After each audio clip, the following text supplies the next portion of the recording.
মোহাম্মদ খলিল। মোহাম্মদ খলিল, এই জায়গাটার নাম কি? গোল্লা বাজার। মোল্লাবাজার। এটা কত নম্বর আসনের মধ্যে পড়ছে? এটা কত নম্বর আসলে পড়ছে? 6 নম্বর। 6 নম্বর না 3 নম্বর? 3 হবিগঞ্জ 3 এ না? 3 নম্বর, 3 নম্বর।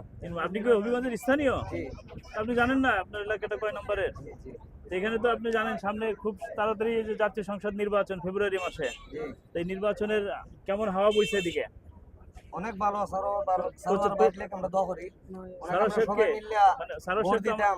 আমরা আসলে সারোয়ার সাহেবকে তো চিনতে পারছি না, উনি কি মানে কোন মার্কার বা কি কি কোন মোহাম্মদ তি মোহাম্মদী? উনি লোক কেমন? অনেক ভালো। তো উনি কার সঙ্গে কন্টেস্ট হতে পারে? এখানে তো আরো অনেকে আছে, আমরা জানি ধানের শীষ আছে, দাঁড়িপাল্লা আছে, আরো অন্যান্য মার্কা আছে, হাত পাকা আছে। কন্টেস্টে কার সাথে হতে পারে আপনি ভাবছেন? এটা তো মনে হয় দানের শেষের সাথে মোটামুটি হইতে পারে। আপনি কি মনে করেন সারোয়ার সাহেব নির্বাচিত হলে এলাকার উন্নয়ন আশা হবে? করি উন্নয়ন হইব।